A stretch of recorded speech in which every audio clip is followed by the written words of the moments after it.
Naging sex addict ako. Ang asawa ko naman, drug addict. For the protection of my kids and my family, please do not disclose my real name. This is my secret file.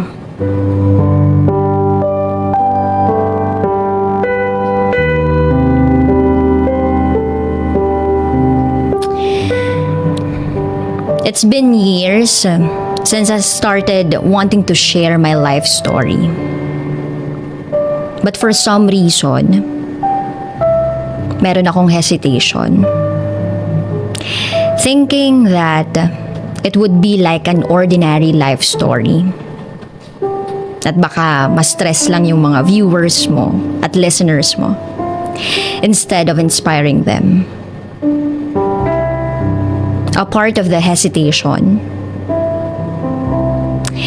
I decided to share it to unload things. Kasi ang bigat-bigat na ng nararamdaman ko. My failures, my mistakes, my wrong decisions. Na kahit I'm the cream of the crop, at excellent naman ako sa academic fields, feeling ko I am in row 4 when it comes to decision making. Hinohaunt ako ng wrong moves ko. And they are like holding me back not to decide anymore. As a result, dumating na lang ako sa point na bahala na. Been there, done that. Galing na ako dyan. Kinaya ko dati, kaya ko uli yan. Pero nakakapagod pala, no? Nakakapagod din pala mabuhay na maghihintay na lang ng kapalaran na darating sa'yo. Bata pa lang ako, namulat na ako sa malaking responsibilidad sa buhay. I was born and raised from a poor family in the province. My parents got married at a very early age, 19 years old and 16 years old. Galing sila sa parehong hindi mayamang pamilya. Kaya as expected, naging struggle ang buhay namin. Isang kahig, isang tuka. At makapagbigay sa kanila ng magandang buhay. And luckily, naging successful naman ako. I graduated in college and now working in a private company in Makati. At first, I wanted to pattern my life, especially my love story, to what I have grown up with my parents. Gusto ko ring makahanap ng katulad ni tatay. Masipag, mapagmahal, at responsable sa buhay. I'm focused with my goal, and that is to give my family a good life. Kumakain naman kami ng 3 beses sa isang araw. But this time, gusto ko kumakain kami ng masasarap na pagkain araw-araw. Pangarap ng nanay ko yun, yung mabuhay na parang mayaman. Nakakatuwa lang sa pakiramdam if you can make your parents proud. Ganon din yung siblings mo. Naging idolo ako ng mga pinsan ko. A strong woman. A woman of good dreams. Hindi naman total success, but yes, I have made my family proud. Alam niyo yung everything seems falling into place way back then. Mahirap mabuhay mag-isa sa Manila. Pero I strive for more kasi nakita ko kung gaano sila kasaya. And since hindi naman ako lumaki sa luho, pinagkasya ko ang sarili ko sa salitang sapat lang. Tipid dito, tipid doon, para makapagpadala sa kanila. I push myself to the limits na halos wala nang matira sa akin. Umaasa na lang ako sa mga taong mahilig maglibre. In short, I became user-friendly. Importante lang sa akin noon ay yung matulungan at may makain sa boarding house. Matulungan ng pamilya ko. Makakain ako sa boarding house. Makatulog ako doon na maayos kahit papano. Kalahating sardinas, kalahating noodles, dadamihan na lang ng kanin. Tapos, dapat medyo maalat yung timpla para hindi madaling maubos yung ulam. Yes, kayod marino ako para sa pamilya ko na masyadong malaki yung expectation sa akin. Hindi ako gumagala sa mall, hindi rin ako nanonood ng sine. Hindi pa naman uso masyado yung cellphone noon, kaya wala rin akong gasto sa internet at load. Swerte na lang ako kapag merong nagyayang boardmates na manonood ng libreng sine. Until one day, may pinakilala sa akin yung landlady ko na nagtatrabaho sa tapat ng boarding house namin. Si June. Si June ay isang technician. Naghahanap daw ng textmate. Kaso sabi ko wala naman akong cellphone eh. Sabi niya okay lang daw. Makitext na lang daw ako sa ka-roommate ko kapag may gusto raw akong sabihin sa kanya. So, iniwan niya yung number niya sa akin. Pero hindi naman ako agad naging interesado sa kanya. Pero mukhang desidido si June. Naging madalas ang dalaw niya sa boarding house. At nalaman ko, isa siyang Batanggenyo, napadpad sa Maynila dahil sa trabaho niya. Panganay sa unang asawa ng tatay niya. Parehas kaming panganay. Naisip ko agad ang sinasabi ng mga matatanda na hindi pwedeng magkatuluyan yung parehas na panganay. But then I realized, hindi naman ako nagpunta ng Maynila para magpaligaw. Nandito ako para magtrabaho at kumita para sa pamilya ko. Yun yung thinking ko nun. Pero naging desidido si June. Namalayan ko na lang, araw-araw ko na rin pala siyang dinadalaw. Tapos yung sumunod, sinusundo na niya ako sa trabaho. Nag-start na rin siyang manlibre ng pagkain. Tapos, naisip ko, ang galante naman niya. Tapos may itsura naman siya. Madalas nagde-text ako sa kanya gamit yung cellphone ng roommate ko. Until one day, ipinahiram niya sa akin yung lumang cellphone niya. Para daw lagi kaming magka-text. At aaminin ko, nalilibang ako sa kanya. Naging constant caller ko siya sa opisina. In short, nakilala namin ng gusto ang isa't isa. Libreng pagkain, libreng load, libreng hatid sundo. Pasalubong, ang daming benepisyo. Hanggang sa umabot na rin ng libreng sine. Kasi may tiwala na rin ako sa kanya. Everything seems falling into place. Bukod sa pamilya ko na naging inspirasyon ko, si June. Siya rin naging inspiration ko para lalo kong pagbutihin yung trabaho ko. Contractual pa lang naman ako sa trabaho noon. Hindi ko namalayan. Aba, malapit na pala ako mag-endo.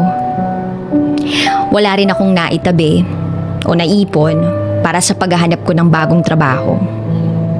Nagamit ko na rin yung advance and deposit sa boarding house. But I have no choice kundi mag-move out kasi wala na akong trabaho. Paalis na dapat ako ng boarding house nang mag-volunteer si June na siya daw muna ang magbabayad ng 1 buwan sa boarding house ko para daw makahanap ako ng bagong trabaho sa Makati. Wala na akong choice nung time na yon. I grabbed the offer kasi ayokong umuwi sa amin na bigo at lalong ayokong mabigo ang pamilya ko. Sa laki ng expectation nila sa akin, hindi ko kakayaning makitang nasasaktan sila. Kaya pumayag ako sa sabi ni June. Babayaran ko na lang siya kapag may bagong trabaho na ako. Sabi niya wag ko daw yung alalahanin. At ginagawa naman daw niya yun kasi mahal niya ako. Aaminin ko, mahal ko na rin siya noon. Siya kasi yung kauna-unahang lalaking naglakas ng loob na manligaw sa akin. Medyo boyish kasi ako, kaya ilag yung mga lalaki sa amin. Kalauna naman, nakahanap na din ako ng trabaho. Pero hindi pa rin nagpabayad si June. At katulad sa dating trabaho ko, halos ubusin ko lahat para sa pamilya ko. Lagi kong iniisip yun. In fairness, nandiyan naman si June na lagi kong karamay dito. And then officially, naging boyfriend ko na siya. At naging maganda naman yung unang taon namin. NBSB ako, kaya siya yung first boyfriend ko.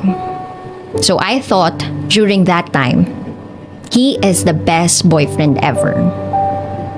Lalo ako naging inspired sa buhay. Since okay naman si June, kasi may benefits pa rin naman ako nakukuha. After all, virginity is not a big deal. Kasi pinanindigan naman ako eh. At pinanindigan ko naman. Until sex became a habit. And even serve as stress reliever for me. Noong una parang ang perfect. Parang ang saya. Kahit niloloko ko yung mga magulang ko. Ayos lang, masaya naman ako eh. At may benepisyo naman din sila. Naging top secret sa both families namin ang pagle-live-in namin ni June. Habang nagtatago ako ng sikreto, lalong lumalaki ang expectations, demands ng mga magulang ko. But I know, I can do it. Basta nandyan si June. Naging supportive naman siya sa akin nung una. Until eventually pinag-aawayan na namin ng pera. Naging issue na sa kanya yung patuloy na pagtulong ko sa mga magulang ko. Hanggang sa paunti-unti, nagbago si June. Meron na rin siyang mga sikreto na hindi ko alam. Lagi na siyang walang natitirang sweldo. Lagi na siyang late umuwi. Lagi na kami nag-aaway. Alam mo yung pakiramdam na mahal ko siya pero hindi na ako masaya. But I have to embrace the situation. Manindigan sa magulang ko na isa akong mabuting anak. At nung panahon na yon, alam kong hindi ko magagawa yon kung hindi ko kasama si June. And then, things get worse. Ilang ulit siyang natatanggal sa trabaho. Grounds falsification of DTR. Hindi siya pumapasok pero meron siyang login. Naging busy ako masyado sa work ko kaya hindi ko na na-check kung saan siya pumupunta kapag hindi siya pumapasok. At isa lang ang dasal ko noon. Sana wala siyang babae. At sana hindi siya nambababae. Sana hindi third party. Sabi ko kahit ano na lang, wag lang na may iba siya. So I tried to investigate sa mga katrabaho niya, sa mga kumpare niya, sa mga nakakakilala sa kanya. And there, nalaman ko, sugal ang kinalolokohan niya. Yes, naging sugarol siya. Kaya kung ano-ano na lang yung nagiging dahilan niya pag tinatanong ko siya tungkol sa pera. At dahil hindi naman babae ang dahilan, pinatawad ko siya. At naniwala ako sa pangako niya na magbabago siya. Alam mo yung pakiramdam na ang sakit lang sa pride, na ang isang valedictorian nakapagtapos out of scholarship dahil sa katalinuhan ay isang bobo pagdating sa pagmamahal. Hindi ko alam kung dahil sa pagmamahal ko sa magulang ko at hindi ko kayang tumayo kung wala si June o dahil sa pagmamahal ko kay June kaya ako pinanindigan yung naging kapalaran ko. Sobrang sakit na Yung dami ng tiwala sa sarili na naipon ko, natapon lang dahil sa isang maling desisyon ko. Pero dahil alam ko na wala na akong choice, I started to pity myself. Lagi na lang ba akong walang choice? Ipinanganak ba talaga ako na walang choice sa buhay? And then there, naging sex addict ako. Naging escape ko ang sex. I feel loved every time I do it. Nakakalimutan ko ang sakit. Nakakalimutan ko ang failures. Yung pakiramdam na parang mahal ka niya pag ginagawa niyo yun. But it got even worse nung mabuntis niya ako. Hindi pa ako handa. Problema ko na si June, dadagdag pa ito. Masyadong mahina si June para sandalan. Wala siyang tibay na maaasahan. Lahat ng major decisions ako ang gumagawa. Kaya naman, nang sabihin ko sa kanya na ipa-abort na lang namin ang bata, hindi siya tumanggi. Hindi siya tumanggi nang sabihin kong ipapa-abort ko ang bata. At siya pa mismo ang naghanap ng paraan para gawin namin yun. After the successful abortion, back to normal ang buhay ko. Nabawasan ang takot pero nadagdagan ng lungkot. Ang lungkot ng buhay ko, ang laki ng kasalanan ko. Binahabangungot pa ako. Hindi ko kinakaya yung stress. Naging war freak ako.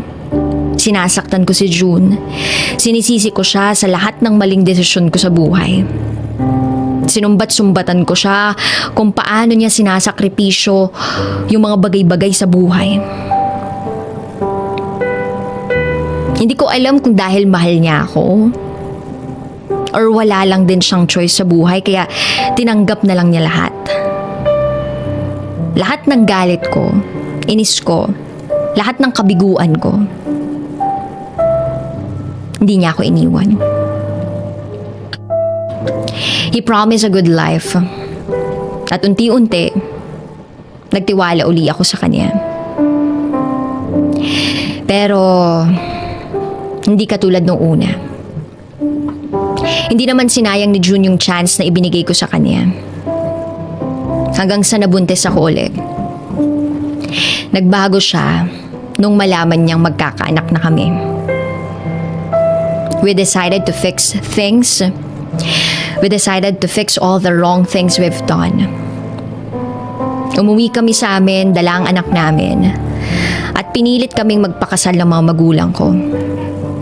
Sa kabila ng hesitation ko dahil alam ko na ang buhay kasama siya, pumayag na rin ako. Kasi yun yung gusto ng parents ko. As I always aimed, gusto ko laging masaya yung pamilya ko. No matter what it takes. To cut the story short, nagpakasal kami, nagkaanak uli. We have 2 kids. Akala ko tuloy-tuloy na yung pagbabago ni June but I was wrong. Maliban sa sugal, naging addict siya sa droga. The worst part of the story is hindi alam ng mga magulang ko na ganun ang asawa ko. Ang alam lang nila, mabait siya. But I never told them about that dark side of him. Kasi nga matalino ako as they always know. Kaya I have to prove them always that my choice is always the best choice. Pero napagod din ako. Yung pagod mo sa buhay na hindi mo pwedeng idaing sa pamilya mo kasi ikaw lang yung sandalan nila. Hindi ka pwedeng maging mahina, hindi ka pwedeng sumuko agad. Ang sakit-sakit but I managed to get an anesthesia. Anesthesia para hindi ko ito masyadong maramdaman. Nilibang ko yung sarili ko sa trabaho, sa bagong kakilala, sa textmates, sa chatmates. Pero alam ko naman yung limits ko. Kasi alam ko may asawa na ako. At ayaw ko nang dagdagan pa ng mga maling desisyon ko. Scapegoat ko yung mga textmate ko, classmate, chatmate, new friends. I have survived and able to save our marriage for almost 8 years. Hanggang sa dumating yung kinatatakutan kong mangyari. Since uso na yung social media, nakiuso na rin ako. May nag-add sa akin sa FB. Girlfriend daw ng asawa ko. At doon na ako tuluyang bumigay. Noon ko lang naisip kung ano ang dapat ko nang ginawa ng matagal na panahon na. Ang sukuan si June. Ang sakit-sakit pero pinilit kong hindi umiyak. Hindi ko ininda yung sakit kasi nagkaroon ako ng anesthesia. Yes. Yun lang yung alam ko na kailangan kong takbuhan nung time na yun. Para hindi tuluyang gumiba at madurog yung pagkatao ko. Yung mga pangarap para sa akin ng pamilya ko. Pangarap ko para sa mga anak ko. Kailangan kong maging matatag. At yung anesthesia na tinutukoy ko ay itago na lang natin sa pangalang Jeff. Siya yung nandoon nung time na pabagsak na ako. Yung panahon na tuluyan ka nang bumitaw sa taong kinakapitan at pinaglalaban ng 10 taon. Yung taong akala mo kaya mong hawakan habang buhay. Hindi ko na hiningi yung paliwanag ni June, basta para sa akin tapos na kami at wala na akong pakialam sa kanya. Bahala na yung Diyos sa kanya. Hindi ko na siya asawa pero ama pa rin siya ng mga anak namin. At hindi ko pwedeng ipagdamot yun. Sa tulong ng anesthesia ko, nagpatuloy ako sa buhay. With or without June. Pinagpatuloy ko yung pangarap ko. Ako lahat yung nagtaguyod ng pangarap ko. Hindi ko rin siya naging karamay. Nandun lang si June noon pero parang pakiramdam ko hindi naman niya talaga ako natulungan. Masabi lang na asawa ko siya at part siya ng happy family na basehan ng magandang buhay ng aking pamilya. Happy family pero ako malungkot. Nanindigan ka na, nagtiyaga, nagtiis. Pero ikaw pa yung kawawa. So, I have to pretend again na hindi ako affected sa hiwalayan namin ni June. I have to show my parents na I am strong enough to handle the situation. Na masaya ako, na okay lang ako, na kaya ko to. But of course, durog na ako sa sakit. And gladly, nandyan si Jeff, ang anesthesia ko. Siya yung anchor ko, my knight in shining armor. So, I sustained myself sa pagmamahal na ibinibigay niya sa akin. I am so desperate to pick up the pieces of myself with him. Kahit na alam kong may asawa na siya at may 3 anak. Complicated din yung status nila. But the hell I care. Kailangan ko siya. Kung hindi siya dumating, baka tuluyan na akong nalunod sa sakit at kabiguan. Jeff made me believe that there are people who are meant to be married. But somehow, they are really not meant to be. And they're meant to be with someone else. Alam ko na yung mga pagkakamali ko na desisyon will never be corrected. But I don't care anymore. Basta alam ko kailangan ko si Jeff. Akin si Jeff. Asal bata, finders keepers. Pero ayoko nang sisihin pa ang sarili ko. Alam ko mahal niya ako at somehow mahal ko rin siya. Tutol yung parents ko sa relationship namin since fanatic nga sila ng happy family. Strange pero siguro dahil ako na lang yung sinasandalan ng mga magulang ko, natanggap din nila. Hindi ako sure kung 100% pero at least nakakauwi na ako sa probinsya namin kasama si Jeff. Medyo nahirapan din akong ilapit si Jeff sa mga anak ko kasi malalaki na sila. 13 years old and 10 years old. At dahil sa lola sila lumaki, hindi pa nila naiintindihan ng lubos yung ginawa ng papa nila. Kaya nahirapan ako. Pero sabi ni Jeff, we'll take it easy. Ako man ay nahirapan. Pero gaya nga ng sabi ko kanina, it doesn't matter. Basta kailangan ko si Jeff. Akin si Jeff. Jeff made me feel loved. Birthday, Valentine's Day, anniversary, he never missed a single day. Kay Jeff lang ako nakatanggap ng isang magarbong bouquet of flowers nung Valentine's Day. Chocolates. But he made me feel loved. He made me so happy. At nakalimutan ko lahat ng pait ng nakaraan ko. Slight lang yung naging problema namin ni Jeff sa ex-wife niya at sa mga anak namin. And it seems everything is falling into right place. Naging masaya naman yung pagsasama namin. And then, nag 40 years old ako. Si Jeff naman 36. In 5 years of living with Jeff, I continued building my dreams again. Nagpa-renovate ko ng bahay namin. Naging madiskarte si Jeff sa buhay. Malayong malayo dun sa personalidad ng ex-husband ko. Kaya madali rin siyang nagustuhan ng nanay ko. Madami kasi siyang alam gawin sa buhay. And I don't regret losing friends who doesn't understand the relationship that I have with Jeff. Nanindigan ako sa desisyon ko that if you are a true friend, you will understand my decision. Yung mga ibang kaibigan ko naging supportive sa amin. Pero yung iba naman, tutol sa relasyon namin. Yes, naging kabit po ako. Wala akong pinagkaiba sa babaeng sumira ng pagsasama namin ng ex-husband ko.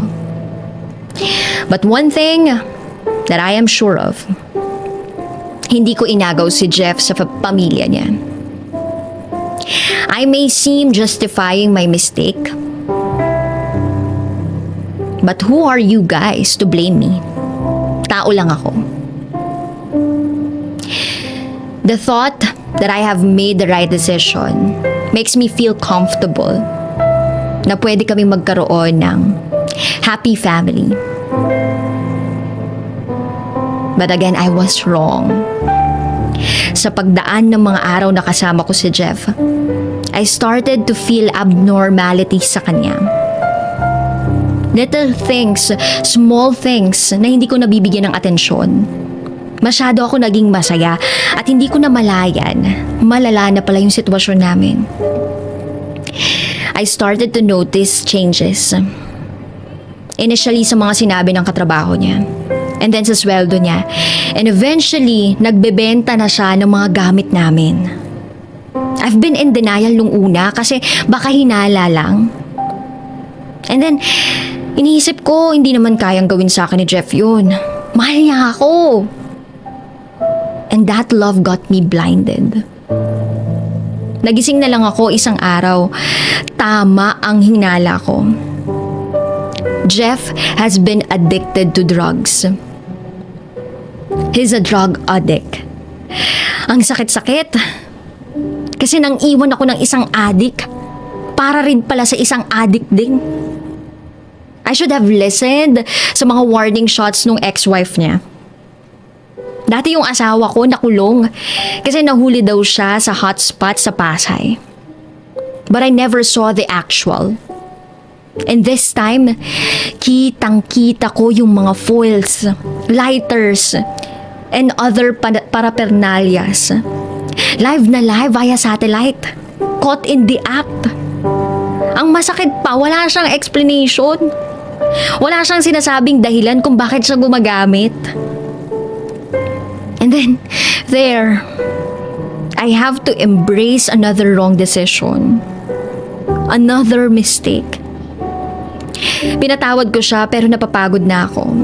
Hindi ko na kayang magtiwala. As a result, bawat galaw niya, akala ko niloloko na niya ako. Hindi man siya nang bababae pero maliwanag na niloloko pa rin niya ako. Sa ngayon, kasama ko pa rin sa bahay si Jeff pero may kasama ng takot.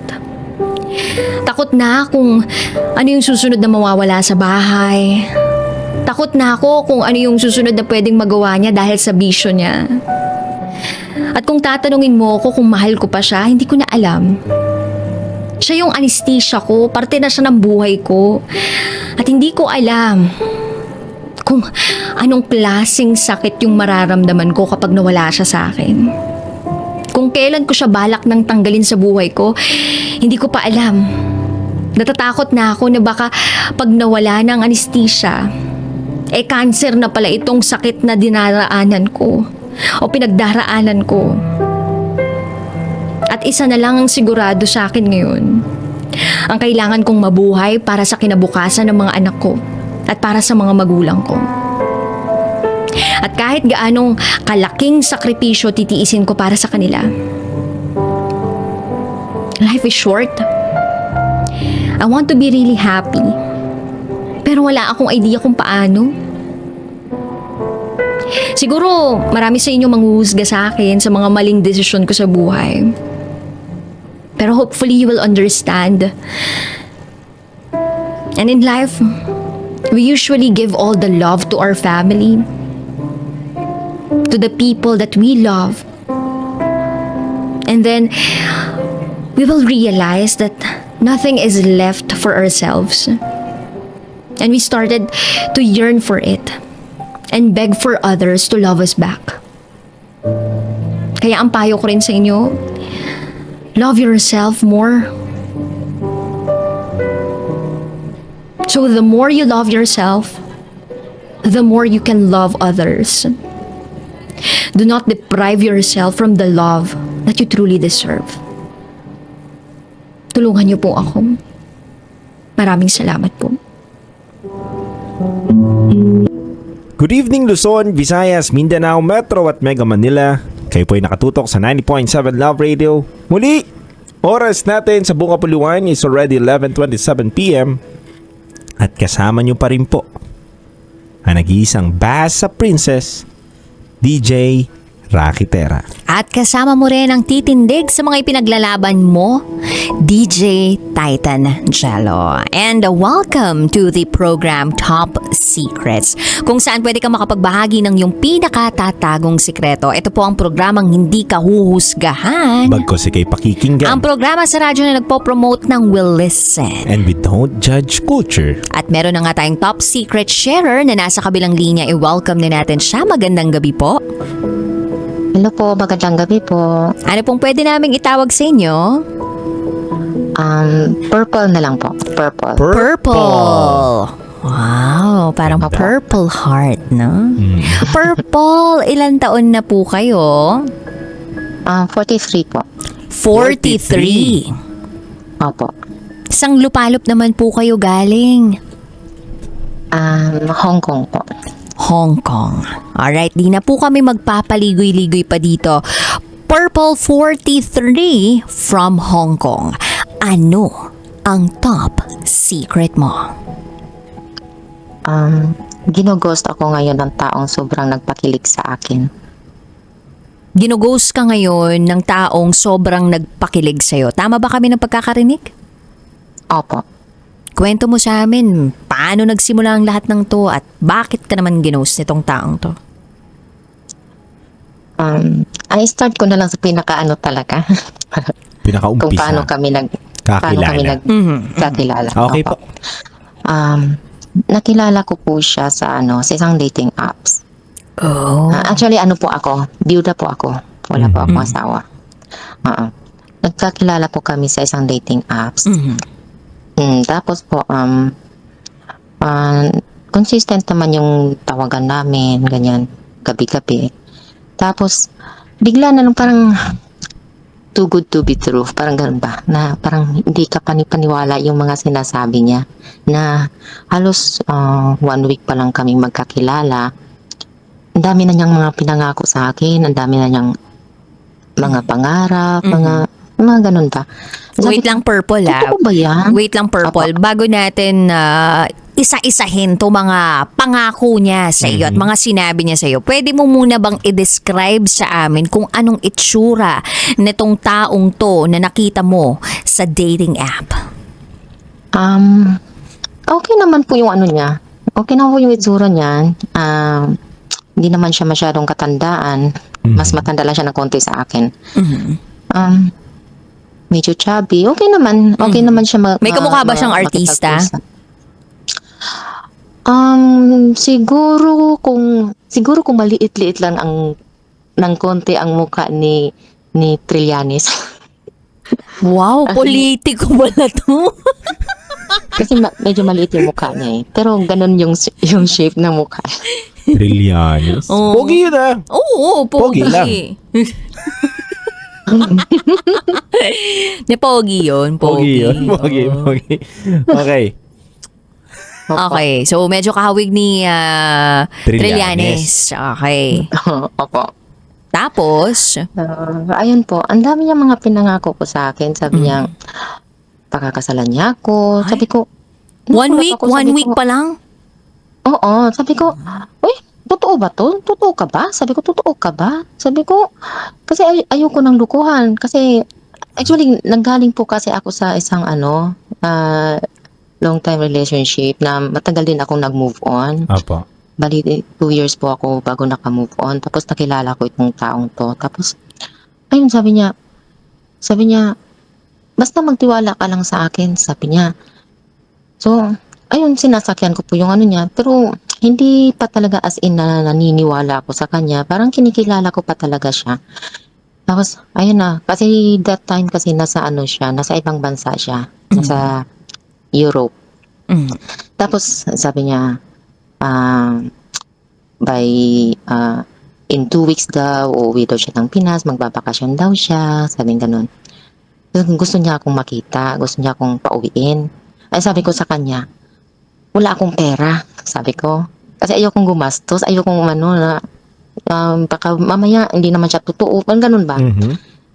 Tapos sabi niya, kung ako ang mamamasahe sa'yo, uuwi ka ba? Ay? Kung hindi magbigay ka ng pamasahe, sabi ko. Nagbigay nga siya ng pamasahe, pinauwi niya ako, nagkita kami.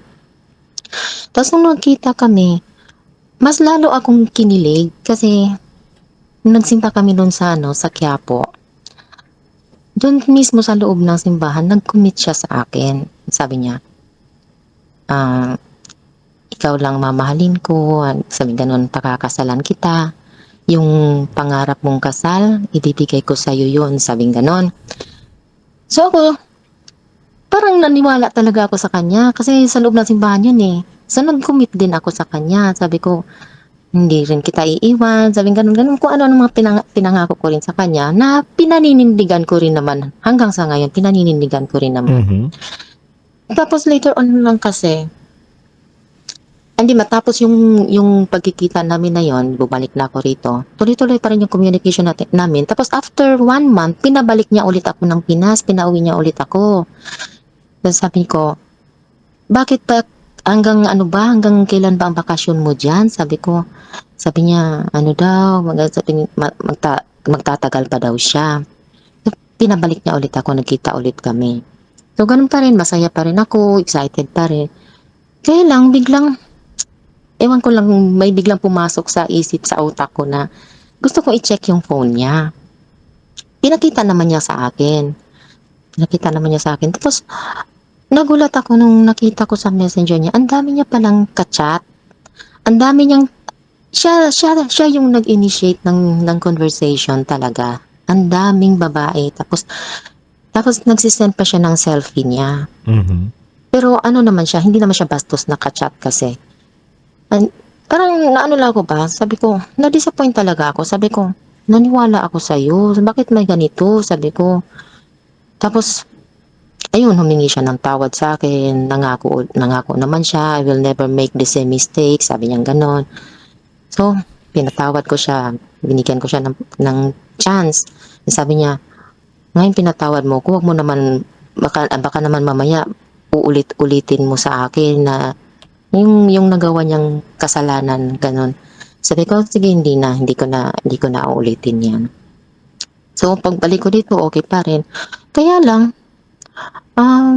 siguro mga December, may napapansin ko na sa kanya na hindi na siya consistent ba.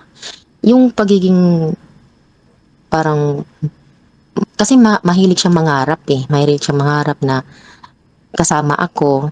Nawawala na yun. And every time na magkausap kami, nawawala na yung mga mga lambing niya, mga pangarap niya. Tapos, iniintindi ko na lang siya kasi ilang buwan na nga siyang ilang buwan na nga siyang tambay sa Pinas, baka mamaya stress lang siya. Anyway, hindi ko po pala nabanggit. Siya, din siya, kaka-break lang din niya doon sa ex niya nung nagkakilala kami. At nung time na yun parang nagkaroon daw siya ng anxiety na halos araw-araw siyang umiiyak. Sa tuwing nagkakausap kami, umiiyak siya. Parang nagrarant siya sa akin. Tapos, ayun, mga bandang December po, napapansin ko po sa kanya na sa tuwing nababanggit yung ex niya, parang yun ang nagpapatrigger dun sa anxiety niya. Na nag-iiba na kaagad yung mood niya, na ibang tapos iiyak na kaagad siya. Sabi ko sa kanya, hindi ka pa ba naka-move on? Sabi ko, sana bago ka pumasok sa sa relasyon, sinigurado mo muna na okay ka na. Kasi ako wala akong sabit eh. Sabi ko, kaka-move on ko lang din dun sa sa ex ko. Ayoko naman na bang parang papasok na naman sa maling relasyon. Ayoko nang ganun. Gusto ko kasi tumatanda na ako, sabi ko. Ayoko ng mga ayoko na ng lukuhan. Gusto ko yung makakasama ko na ba sa habang buhay. Tapos sabi niya, kung hindi pa ako nakamove on, hindi na kita niligawan. Sabi ganun. Sabi ko, napapansin ko lang kasi parang every time na mababanggit yung ex mo, ayun, natitrigger ka agad yung anxiety mo, ganyan. Tapos, naapektuhan naman yung imbis na oras natin na mag-uusap tayo, nawawala na kasi mainit na yung ulo mo, ganyan. Tapos nagiging na rin siya, nagiging gaslighter na rin siya na sa tuwing magtatanong ako, kahit mga simpleng bagay lang na like, pag nagising ako na madaling araw, tinitingnan ko siya na online, tapos nakita ko siyang online. Tapos hindi ko muna siya i-message. Kinabukasan, yung sa umaga na, kasi nagiging routine namin na bago ako mag-start ng work, tatawag muna siya sa akin, ganyan. Tapos tinanong ko siya. Sabi ko, gising ka pa pala ng ganitong oras? Late na yun na. Sino ka-chat mo nun? Tapos ang sagot niya, ba't naman ako magigising ng ganyang oras? Sabi niya, sino naman i-chat ko? Baka ikaw ang may ka-chat. Parang binabaligtad ako pa. Sabi ko, ikaw nga nakikita nga kitang online. Tapos magdi-deny ka pa. Tapos, ayan na. Yung galit na kaagad siya na mas galit pa siya sa akin ba? Parang mas galit siya sa akin. Tapos ako naman, tumatahimik na lang kasi ayoko ng gulo. Ayoko ng lumaki pa. Maliit lang naman na bagay. Ayoko palakihin. Tapos, Purple, matanong lang Oh. namin. Nagkikita kayo neto, di ba ni Guy? So may mga nangyayari sa inyo, tama? opo. Okay. Meron Tapos, namuhunan siya ng pamasahe sa'yo papunta ng Pilipinas. Tama ba ako ng pagkakarinig? Opo. Pero Opo. ikaw ba, wala ka bang nilabas sa kanya? Baka kasi namuhunan itong guy na to para makauwi ka. Yung nabilog ka na niya, napangakuhan ka na niyang papakasalan mo siya, may hiningi na sa yung ibang bagay na hinirit bigla. Wala siyang hiningi sa akin. Wala siyang hiningi. Pero may na-share akong konting money sa nung nagkita kami. Siyempre okay. yung sa pagkain-kain, mga ganyan. Oo, pero yung hiningiang wala. Wala siyang hiningi sa akin. Ayos. So Purple, gaano kayo katagal nagkaroon ng relasyon neto nung guy na to? Bago lang po kami. Actually, ngayong araw na to, mansaringan namin magsi 7 months na sana kami. 7 months lang. Palang. Oo, bago pa lang. Tapos, ito na nga, nitong December, bago magbagong taon, nagpahiwatig na siya sa akin. Iba na yung niya eh. Every time na mag-uusap kami, palagi na kami nagtatalo. Tapos pag may gusto akong linawin sa kanya, magtatanong ako, inuunahan niya ng galit. Sabi ko, ba't ka ba nagagalit ka agad? Sabi ko, nagmumukha kang guilty niyan eh. Ba't di mo ko bigyan ng ng linaw, ng paliwanag para makuha ko naman yung tamang sagot. Yung gusto kong marinig na sagot. Tapos minsan, para bang nang-aasar na sinasabi na lang niya na, ano bang gusto mo marinig? Na oo, ganyan. O sige na, oo na. O ano, masaya ka na? Parang gumaganon ba na, tapos, kahit mali niya, hindi siya nagsusorry, ganyan. Tapos sinasabi ko yun sa kanya, sabi ko, hindi mo man lang maamin na mali mo, hindi ka man lang mag-sorry, ganyan. Tapos sasabihin naman niya sa akin, ayun lang pala gusto mo, sige sorry. Ganun ba? Parang hindi siya sincere na ano. Tapos nung December, bago mag-New Year, bigla siyang nawala. 1 week siyang nawala. Tapos ang paalam niya sa akin, doon daw siya mag-New Year sa bahay daw ng pamangkin niya sa Batangas. Tapos inunahan na niya kaagad ako. Sabi niya, doon walang signal doon ha. Sabi ganun, walang signal doon, hirap ang signal doon, baka hindi ako makakontak sa'yo. Syempre ako naman nag-iisip naman na, ganun ba kahirap ng ng signal sa Batangas na Sabi ko, tapos nakikita ko naman na paminsan-minsan nag-online siya. Nag-online lang siya para mag-update sa akin, ganyan. Tapos wala na. Purple, Tinatawagan ko siya sa number po. sorry maputol lang kita. Gusto ko lang din malaman, tingin mo bakit biglang nagbago yung timpla ng pagmamahal niya? Ang sinasabi niya sa akin, nagiging nagger daw ako.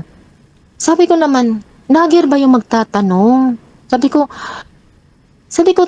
nagtatanong ako kasi may gusto akong malaman. Tapos, ang isasagot niya sa akin, galit ba? Nagagalit ka agad siya na mas malakas pa yung boses niya sa akin na sumisigaw siya. Sabi niya, nakakahiya na sa kapitbahay dito, naririnig na yung boses ko. Sabi ko, hindi ko naman sinabi sa yung sumigaw ka. Sabi ko, ako nga, mahinaon nga lang ako sa'yo, ikaw yung sumisigaw dyan.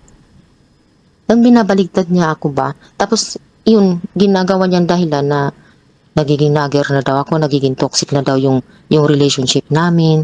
Tapos siya pa ang nagsasabi sa akin na nakakapagod na nga raw. Sabi ko, ako mas pagod na rin ako. Sabi ko, Pero, sa totoo lang, mas Purple, pagod na rin di ba ako. nangako siya sa'yo na gusto ko niya pakasalan tapos biglang Yun na nga nag-switch eh. yung yung pinapakita niya sa'yo? Tingin mo ba Kaya wala ring bang dahilan na pwedeng maging ganun yung pinapakita niya sa'yo dahil may mali ka rin sigurong naparamdam sa kanya? Tinitignan lang natin ha. Wala talaga ko maalalang may mali ako sa kanya. Kasi sinasabi ko sa kanya, kahit sa sarili ko, hanggat maaari iniiwasan ko na makagawa ko ng kasalanan sa kanya. Kahit sa isip ko man lang, wala akong balak na magloko o gumawa ng kasalanan sa kanya. Kasi seryoso ako sa kanya eh. Siya na yung na iniisip ko talaga na siya na yung gusto kong makasama. Siya na. Sinasabi ko nga sa kanya na kahit hindi na matuloy yung sinasabi mo na pumunta tayo ng Europe, kukunin mo ko. Kahit siya na lang tayo sa Pinas, okay lang sa akin, sabi ko. Sabi ko, kahit wala tayong pera, kahit hindi na mayaman, kahit hindi na, kasi yung sinasabi niya sa akin, gusto niya doon daw kami magpakasal sa Batanes. Sabi ko, kahit hindi na Batanes, kahit simpleng kasal lang, sabi ko, kahit simpleng kasal lang, masaya na ako doon. Sabi ko, basta gusto ko lang talaga na magkasama tayo. Yun bang, ayokong tumanda na mag-isa ba? Ang ganun. Tapos, ang sinasagot niya palagi sa akin na mahirap daw kapag walang pera kasi ngayon nga hindi pa siya nakabalik ng Europe, wala siyang trabaho, wala siyang pera, sabing ganun.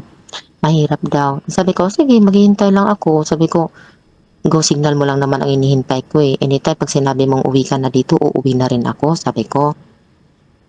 Yun, wala talaga ako nagawang mali sa kanya, wala ako nagawang kasalanan. Siguro para sa kanya, makulit ako. Kasi kapag nagtatanong kasi ako na hindi ako kontento sa sagot, and parang tatahimik lang ako, pero mauungkat pa rin yan kinabukasan eh, kasi hindi ako kontento sa sagot. Kasi Ganun. yun yung parang sinasabi ng instinct mo na parang kailangan mong kumpirmahin mula sa bibig niya. Opo. Oo. Mm-mm. Pero wala pa rin siyang malinaw na sagot dun sa mga tinatanong mo.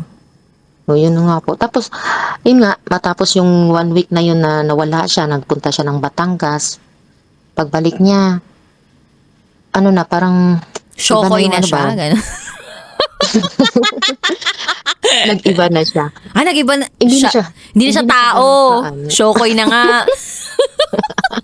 Kasi nag-swimming. De, charot lang, Bedarot. Okay, so, pagkabalik niya from Batangas, nag-iba na siya ng pakikitungo sa'yo. Mas lalo bang lumamig? Nag-iba na. Mas lumamig na lalo. Tapos, yung, kasi ako maluwag ako rito eh. Anytime pwede akong tawagan eh.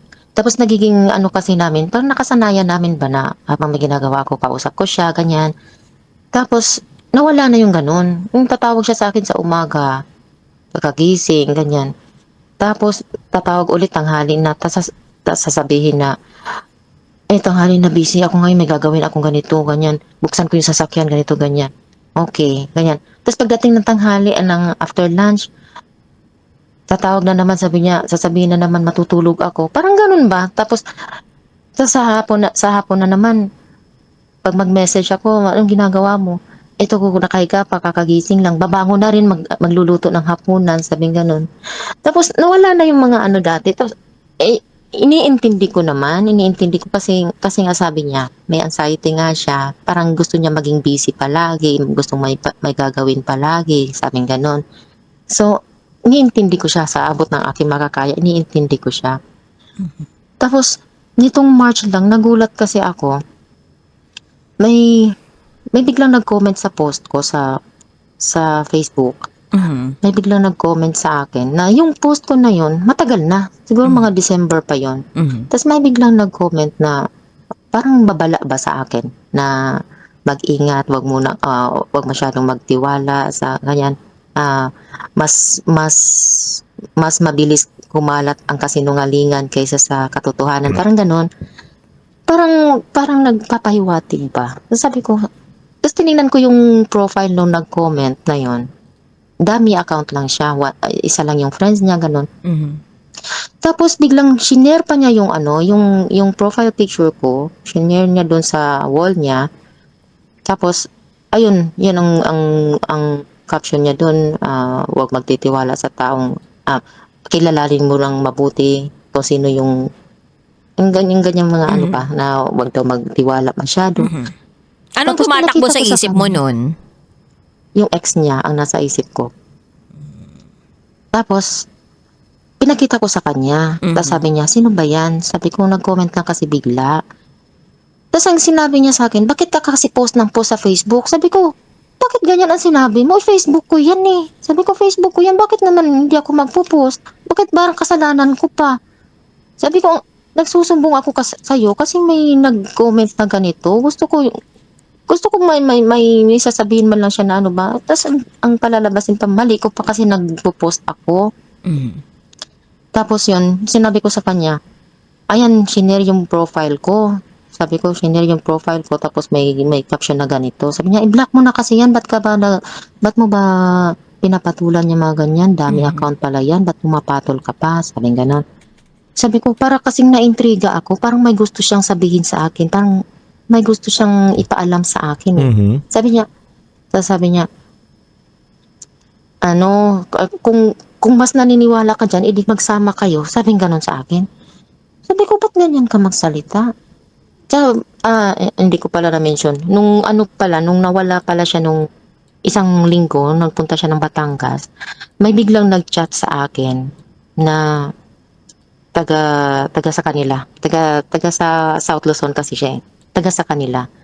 Nagsabi na kakilala daw niya itong lalaki na to.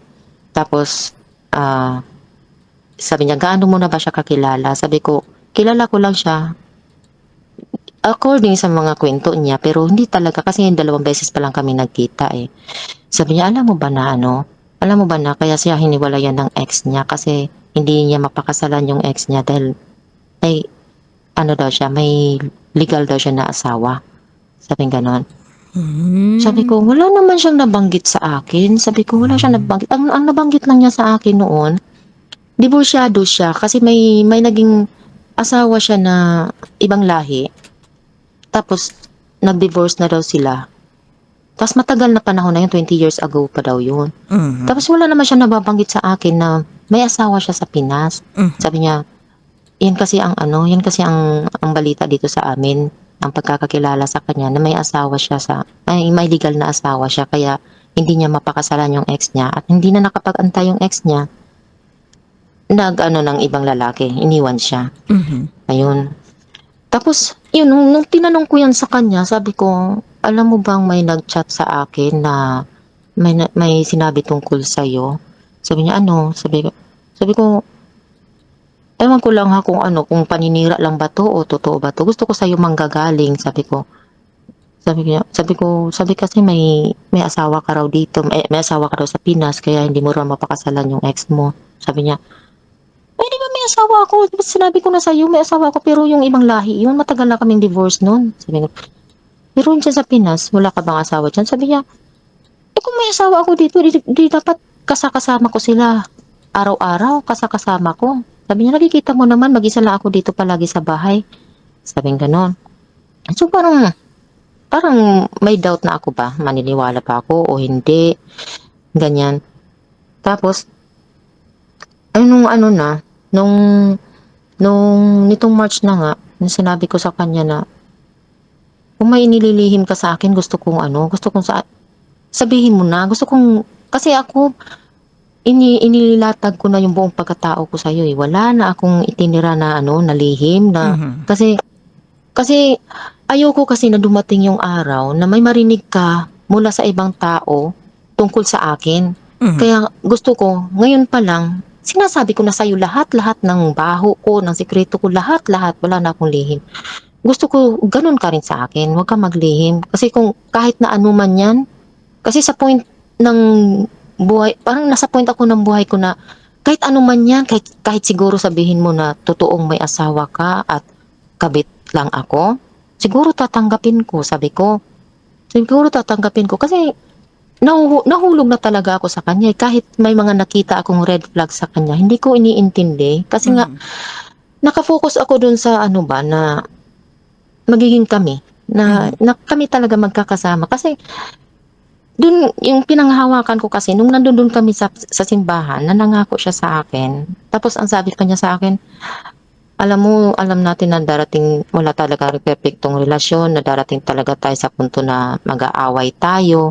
Pero, wag nating gawing option ang hiwalayan. Sabi ganun. Kahit na magsigawan tayo, kahit na magmurahan tayo, basta wag natin gawing option ang hiwalayan. Yun ang pinanghahawakan ko. Kaya, umasa ako sa kanya, naniwala ako sa kanya. Tapos nitong bago siya nawala, nung lang siya nawala nung nakaraang Sunday, 15. Ang paalam niya sa akin, may seminar daw sila sa Batangas na naman, sabi niya. May seminar daw sila sa Batangas. Tapos inunahan na naman niya ako na Mawawalan walang siya ng signal. walang signal doon ha. Kasi alam mo yung kumpanya na yan, binablock nila yung signal para sa Grabe, confidentiality no? ng sabing ganon. Ang lalim talaga siguro ng dinadive niya sa Batangas. No? Saan ba yun? Tapos, nagtaka ako kasi, umalis siya ng alas 6, sabi niya, hindi na daw siya magdadala ng sasakyan kasi daw, mahal ang gasolina, sasabay na lang daw siya sa service, gano'n, okay. So, mga alas 7 daw ang call time nila, okay. Tapos, habang nasa biyahe siya, imposible namang hindi niya hawak ang cellphone. Nagme-message ako sa kanya, kumusta na? Nasa biyahe ka na ba? Wala siyang hindi siya nag-o-online. Sa lahat ng sa lahat ng apps niya, hindi siya nag-o-online. So, pinabayaan ko lang. Tapos, nung mga bandang, mga 10:30, ganun. Tinanong ko siya, ano nang balita? Kumusta na dyan? Karating ka na ba? Sabi niya, oo, kakarating lang, papasok na, sabing ganun. Hindi, pinabayaan ko na. Kinabukasan, so iniisip ko, naniwala ko dun sa sinabi niya na walang signal eh. Iniisip ko, siguro walang signal ito.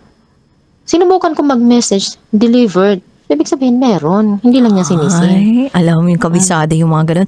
Pag sent, walang signal. Pag delivered, may signal. Tapos, Nakapasok. Isa pa, tinatawagan ko yung number niya. Kasi kung sakali mang walang signal, pati number hindi natatawagan. Ay, diba? the Kung walang number you signal. dialed is not yet in service. Yes. Ganun po. Cannot be Kaya lang, reached. nagre-ring. Yung dalawang number niya, nagre-ring. Yung dalawang account niya ng messenger, delivered. Ring ng ring. Tapos, walang sagot, walang reply. Hanggang ngayon, wala na talaga. Tapos, nung minsang nag-online siya nung nung 17, nung Martes, sinin lang niya, wala man lang kahit na anong message. Tapos, ganito, bago siya umalis nung Sunday, nagkausap pa kami ng Sabado, kasi nga, parang natutoksikan na rin ako pa. Tapos every time kasi na nag-aaway kami, parang napapaisip ako ba na, parang hindi ito ang taong pinapangarap ko na na makasama na, parang kung magalit siya, parang kung galit ako, mas galit pa siya sa akin. Na parang wala akong wala na akong peace of mind dito. Pero ayokong bumitaw. Parang ayokong bumitaw ba? Kung gusto ko pa rin siyang ilaban. Dahil? Kaya kinausap, mahal ko na siya. Sabi ko, mahal ko na siya. Tapos, nung Sabado, kinausap ko siya. Sabi ko, hindi ko pa alam yun na may plano silang mag-seminar. Kinausap ko siya, sabi ko, may sasabihin sana ako, pero wag ka muna magalit ha. Sabi ko, wag ka muna magsalita. Kasi ang ugali kasi niya, kapag nag-start na akong magsalita na pakiramdam niyang matatamaan siya, magagalit na yan. Tapos uunahan na niya ako ng mas marami na siyang salita kaysa sa akin. So sabi ko, pakinggan mo muna ako, ka muna magsalita ha. Sabi ko sa kanya, sabi ko, alam mong mahal na mahal kita. Alam mo na umasa ako na magkakasama tayo, na ikaw na talaga yung makakasama ko habang buhay. Ayoko makipaghiwalay sa iyo. Ayokong bitawan ka, sabi ko. Kaya lang, parang natutoksikan na ako. Gusto ko lang sana parang space muna ba? Pero ayoko makipaghiwalay, sabi ko sa kanya. Ayoko kitang hiwalayan. Gusto kong bigyan muna natin ng space ang isa't isa. Para ba parang ma-refresh yung utak, sabi ganon. Tapos sabi niya, ayoko rin makipaghiwalay sa iyo. Hindi ako nakikipaghiwalay sa iyo. Pero gusto ko rin ayusin ko muna ang buhay ko, sabi niya. Ayusin ko muna ang buhay ko. Kasi alam mo, failure akong pagkatao, sabi niya. Failure ako. Jobless ako. Sabi niya, sa lahat daw ng aspeto ng unstable daw siya sa financial, sa emotional, sa physical. Kasi sabi nga niya, ang dami na niyang nararamdaman. Sabi niya gano'n. Unstable daw siya. Sabi niya, overwhelmed na daw siya. Gusto daw niya mag-detach muna sa lahat, sabi gano'n. Tapos, sabi niya, pero hindi ako nakikipaghiwalay sa iyo. Mahal na mahal kita, sabi gano'n. So, umasa pa rin ako na siguro gusto lang niya na maglaylo muna ng ilang araw, kanya. Pero, kahit after nung mag-usap kami, may mga update pa rin siya na mga pailan-ilang message pa rin siya sa akin, ganon. Hanggang sa sumapit na nga itong Saturday, tas di na siya nagparamdam. Tama ba? Or sumapit na tong... Sunday po siya umalis. Sunday. Tapos, so, hindi na siya nagparamdam. Hanggang ngayon, hindi na po siya nagpaparamdam. Tapos, tinitingnan ko yung mga apps niya, WhatsApp niya, yung emo niya, yung Viber niya. Yung Viber, last online niya, kanina lang yata, nag-online siya kanina. Yung WhatsApp niya, online naman siya. Tinatawagan ko, nagre-ring naman. Sabi ko, tapos nagme-message ako, sabi ko, gusto ko lang makipalita kung kumusta ka na dyan. Wala talaga. Sabi ko, namimiss na kita, hindi ako nakakatulog sa gabi. Wala talaga. Tapos nung sinin lang niya. Tapos sabi ko, ba, para na akong tanga dito na Sabi ko, sabihin mo na lang, diretsahin mo na lang ako kung anong gusto mo. Kasi parang hindi ko kaya na ilang araw na. Yun. Hanggang ngayon nakikita ko siya kaninang online, tinawagan ko siya, nag-ring naman, pero hindi talaga niya sinasagot. Kaya nasa isip ko, ano yung gusto mong mangyari ngayon? Purple. Siguro, validation lang. Gusto ko lang na na, kailangan ko pa ba siyang antayin pa ba talaga siya? O, kasi naghahalo yung nasa isip ko eh. Kasi pumasok na yung sa isip ko yung sinasabi nung nag-chat sa akin na may tunay siyang asawa. Inisip ko baka nandoon siya sa tunay niyang asawa. Even na hindi pa naman niya kinonfirm talaga sa akin na totoo yun. Pero kasi narinig ko sa pumasok sa isip ko. Parang nag-overthink na ako ba? Na siguro may totoong asawa ito na nandoon siya sa asawa niya. Siguro naka-silent yung phone niya kaya hindi niya naririnig yung tawag ko. Yung mga nasa isip ko. O kaya naman, baka umuwi siya sa probinsya nila na nakipagbalikan siya doon sa ex niya kasi may anak sila doon sa ex niya. Tapos, o kaya gusto lang niya umattend doon sa sa moving up ng anak niya kasi kinder pa yung anak niya. Lang wala talaga, puro ano lang ba, puro nasa isip ko lang. Hindi So parang gusto mong masagot yung mga tanong dun sa isip mo. Gusto mo nang magkaroon ng klarong sagot dun sa mga naiisip mo. Okay. Paano kung ayaw na niya talagang makipag-usap sa iyo at Tama. tinatawagan mo lahat ginagawa mo, 'di ba? Para lang makausap siya, masubukang makausap siya, makapag-reach out sa kanya. Lahat na tinry mo sa apps, 'di ba? Tapos nagme-message ka, tumatawag ka, hindi niya sinasagot. Paano kung ayaw na talaga niya na makipag-usap pa sa iyo? Anong gagawin mo? Siguro gusto ko lang ng closure talaga. Kasi sa ngayon kasi, ando doon pa ako sa yung parang pinaprocess ko na yung sarili ko na natanggapin kung sakali mang hindi talaga magiging kami. Ang gusto ko lang yung magiging tapat lang siya ba? Yung maging honest lang siya. Kasi pakiramdam ko kasi parang unfair sa akin ba na totoo naman lahat ng pinakita ko sa kanya, Yes. pinaramdam ko sa kanya. Mhm. Totoo naman. Ma'am Tapos siya, Purple, ang dami niyang lihim. Ma'am Purple, valid yung nararamdaman mo ngayon, yung sinasabi mo ngayon na gusto mo ng confirmation, 'di ba? Gusto mong malaman na talaga bang yung mga haka-haka mo ay totoo, yung mga naiisip mo ay totoo. Pero kasi Ma'am Purple, ang hirap patunayan at ang hirap na may isang tao o yung katulad nung taong nang-go sa'yo ay umamin na totoo nga yung mga ano mo. Kasi kung yung panahon nga na nakilala mo siya nung una, hindi niya na sinabi, how much more ngayon na booking na siya, aaminin niya pa rin ba? Hindi na. Ang taong cheater, manloloko, hindi yan kailanman aamin na kanyang pagkakamali kahit huling-huli mo na. And in an ideal world, ang gusto talaga nating mangyari ma-verbalize sa atin ng taong nag-ghost sa atin yung tunay na dahilan kung bakit bigla na lang siyang nawala. Yes. Yun yung gusto nating mangyari in an ideal world. But it's the reality na minsan talaga ang sagot sa mga tanong mo ay naroroon na mismo sa harap mo at yun na yung pang-iiwan niya sa'yo, ang hindi niya pagpaparamdam sa'yo. Yes. That is already the answer that you need. At yun lang yung kailangan talagang tanggapin ng tao. Pero ang sakit din kasi, partner, and valid nga, katulad nga na sinabi natin, na valid yung reason and nararamdaman ni Purple ngayon dahil oo nga, naman. ang hirap maiwanan ng may question mark. Totoo naman. Mas okay na yung Opo, nag-away totoo. kayo at nahuli mong nang bababae talaga eh. Oo. Kaysa naman yung bigla na lang nawala. Oo, kasi mali mo ba kung talagang naiwan lang siya sa Batangas, di na siya nakaahon dun sa dagat, 'di ba? Mali mo talagang tuluyan na siya naging syokoy. Nalaglag na doon sa taal, gano'n. Oo, kaya nandun na sa Taal, 'di ba? Sumama pala dun sa mga Sana nga po diniretso na lang niya na gusto na niyang makipaghiwalay. Parang ganun ba? Para ako naman. may number ka. May number ka ba? Tawagin kaya natin. Chat mo dito sa amin. Chat mo Tawagan dito. natin. Try natin tawagan. Alice. na, nakakahiya. Wag. Hindi kasi kung baka mamaya kung hindi ikaw yung sasagutin niya mula sa number mo yung tawag, mali mo sa amin sagutin niya. Tapos makapag-usap kayo ngayon dito on air. Kung gusto mo lang naman, walang palitan. Wag na, baka mas lalong iiwan ako. So nandun ka sa part na natatakot ka na tuluyan ka na talagang maiwan itong taong to. Oo. Pero hindi ka ba Totoo natatakot, lang. Purple, na na patuloy kang lolokohin ng tao na to? Nandun din ako sa Kasi bago nga siya umalis, nasa na ako yung isip ko kasi parang toxic na hindi na pwede na palaging ganito. Kaya lang lagi pa rin akong nakakapit pa rin ako dun sa yung sa pangako niya sa akin ba. Na Yun huwag lang bibitaw, palagi kong ganon. pinanghahawakan. Na wag bibitaw Opo. kahit mahirapan kayo.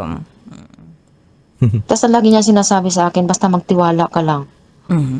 Kaya lang iba naman yung mga pinapakita niya ngayon na parang ganun ba, malabo nang magtiwala. Mhm. Mahirap na magtiwala. Mhm. Kasi hindi Ang gusto ko consistent lang- yung hindi consistent yung action niya doon sa mga sinasabi niya. Yes. Tama ba? Yun nga po. Opo.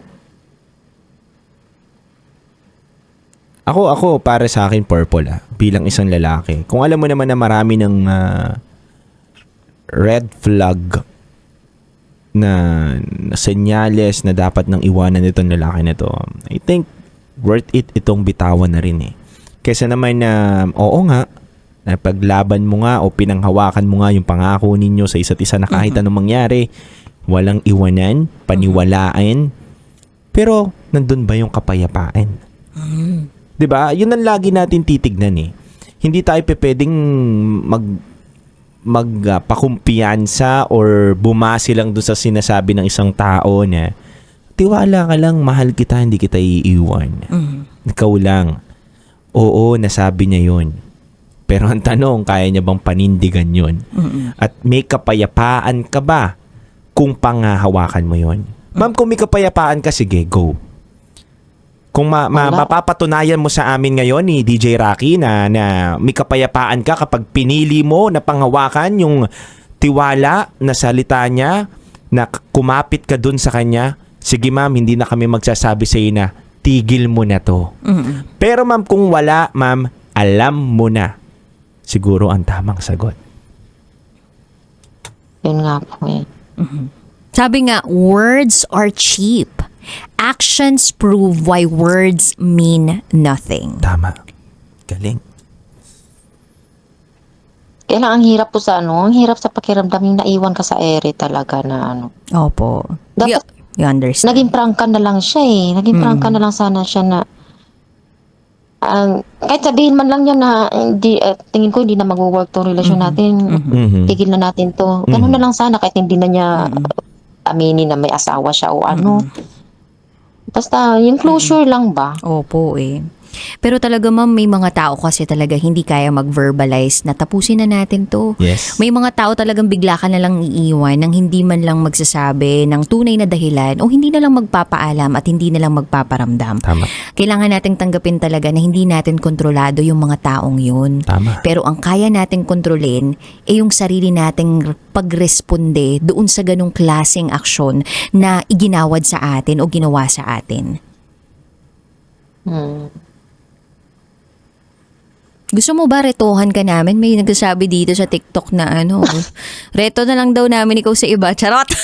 Sa tsuhin niya daw. Wait, charot. Sa mga driver natin ngayon na nakatutok on air na single, kilala ka namin. 43 from Hong Kong, Purple. Sino kamukha mong artista, ma'am?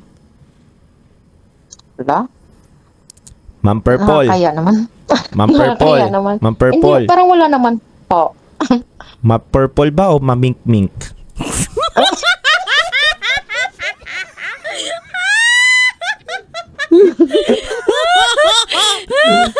Sagutin mo. Dude, pag purple, pag Bugbog. bugbog yun eh. Ang kulit mo talaga, DJ Titan, Jello. Mamink-mink o brown na lang. Tsokolate o mamink-mink. Ma'am, purple. Yes po, DJ. Alam mo kasi, ayaw ka namin maging sad. Ayaw namin na meron tayong kababayan na nasa ibang bansa na nalulungkot at naguguluhan sa kanyang desisyon. Ma'am, tumawag ka sa amin and alam ko na tiwala ka dito sa programa, tiwala ka kay DJ Rocky, tiwala ka sa amin.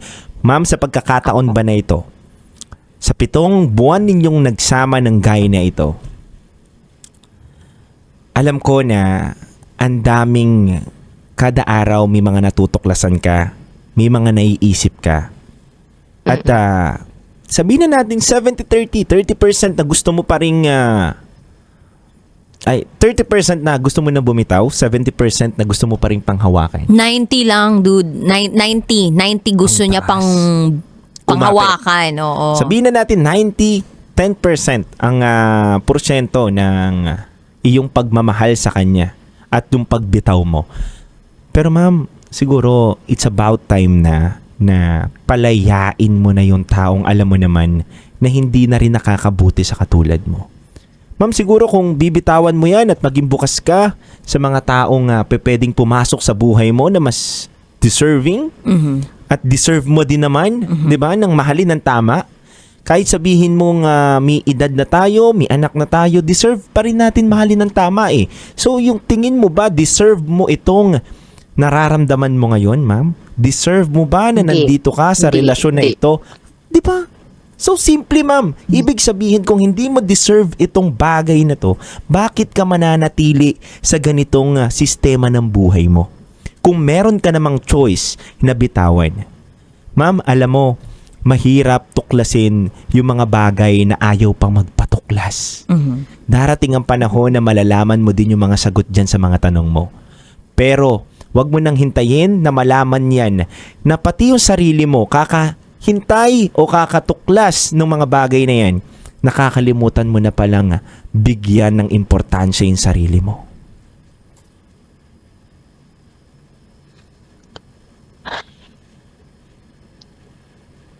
Salamat po, DJ Titan Jello. Sa pagkakataong ito ba, ma'am, alam niyo may po, mensahe ka sa ba sa totoo kanya? lang po, sa totoo lang po, sa nangyayari sa amin ngayon, hindi po ako ganun kalungkot. Nasaktan man ako pero hindi siya ganun kasakit. Kasi parang expected ko na kasi na kasi yun sa mga araw nga na nagiging toxic na kami. Parang expected ko na mangyayari to. Kaya lang, ang mas nangingibabaw sa akin ngayon, parang galit na naiwan ako sa ere ba? Galit na ang daming tanong na hindi niya nasagot. Okay. Ma'am Purple, ganito na lang, no? Bibigyan ka na lang namin ng pagkakataon na makapag-release, no, ng galit na nararamdaman mo through messaging etong taong to na nang-ghost sa iyo. Sa 7 buwan na nagkaroon kayo ng relasyon, nang bigla ka na lang niyang iniwan, baka meron kang mensaheng gustong ipahatid sa kanya na baka sakali lang na mapakinggan niya ito sa radyo. Bibigyan ka namin ng pagkakataon. Go ahead, ma'am. Bigay ka ng message sa kanya. Sige po. Babe, alam ko naman, umpisa pa lang niloloko mo na ako eh. Nararamdaman ko na yun eh. Pero lahat ng mga nakikita kong red flag sa'yo, hindi ko iniintindi yun. Nagbubulag-bulagan ako kasi kumapit ako dun sa pangarap natin. Yung mga panggagastait mo sa akin, yung mga pagmamanipula mo sa akin, binabaligtad mo ko palagi. Hindi ko na hindi ko na pinapansin yun eh. Kasi mas nangingibabaw sa akin yung pagmamahal ko sa iyo, iniintindi kita. Kung hanggat kaya ko nga na unatin yung i-stretch yung utak ko para lang maunawaan ka. Yun eh. Ginawa ko na eh. Kaya lang, sa ginagawa mo kasi ngayon, para bang nakakaloko ka sa akin ba, na iniwan mo na lang ako sa ere. Magsabi ka na sana ng prangkahin mo na lang sana ako. Hindi naman tayo mga bata na. Maiintindihan ko naman kahit sabihin mo sa akin na talagang may asawa ka or bumalik ka doon sa ex mo. Maintindihan ko naman yun. Abang bago pa lang tayo, maunawaan ko naman yun. Ayoko lang kasi na parang pinagmumukha akong tanga. Anyways, kahit ganito man nangyari sa atin ngayon, sana maging masaya ka. At sana din maging masaya na rin ako. Ayun. Ingat ka na lang. Hindi naman mawawala ang pagmamahal ko sa iyo eh. Ingat ka na lang palagi dyan. Yun lang po, DJ. Ganda ng sinabi niya, no? Hindi mawawala ang pagmamahal ko sa'yo. Pero sana may kadugtong eh. Ano? Hindi mawawala ang pagmamahal ko sa'yo, pero matututunan ko din na mahalin ang sarili ko. At matututunan ko din na palayain yung katulad mo. Wow. Sana ganun, Purple, no? Darating din Sana si nga Purple dyan. Sana dumating Yes. yung panahon na Darating din siya dyan. Naniniwala ako. Alam mo, mabait na tao tong si Purple. Alam mo, dama ko na talagang tapat at totoo siya magmahal eh. At kapag nagmamahal siya, talagang binibigay niya lahat.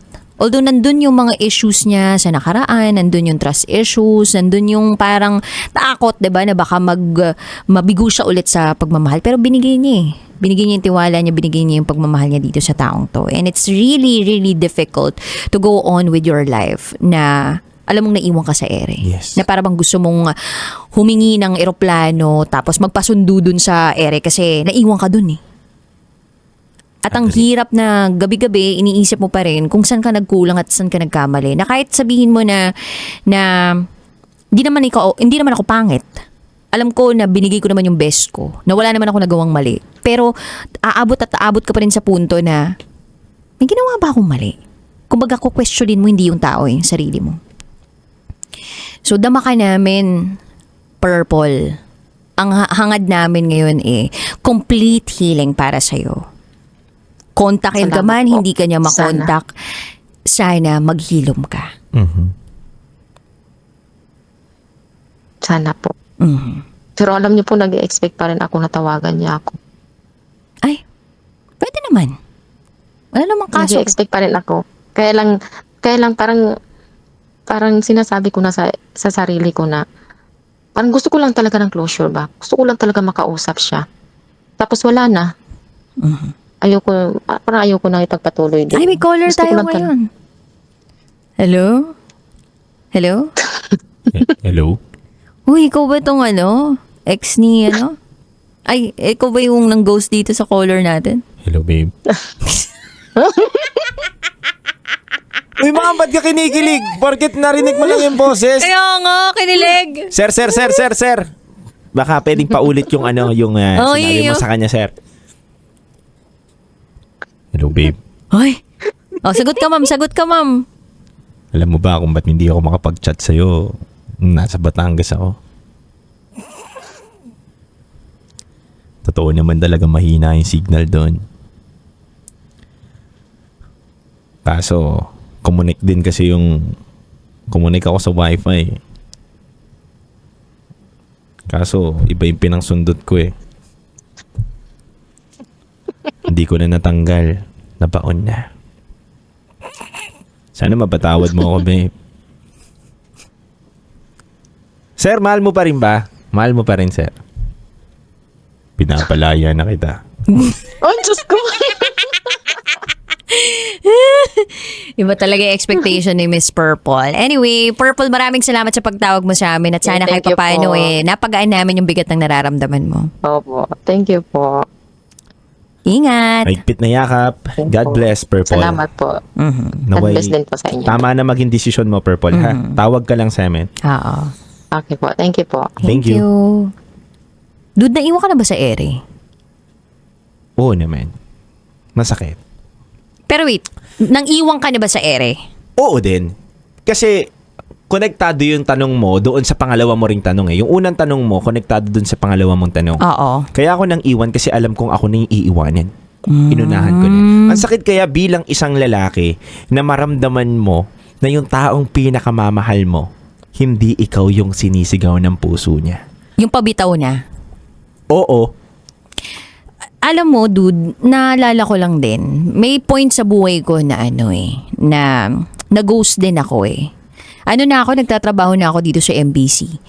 Dude, nakakaloka kasi, pupunta pa yun dito, tapos medyo sikat, alam mo yun? Tapos, talagang parang lahat alam na parang nanliligaw siya, parang ganun.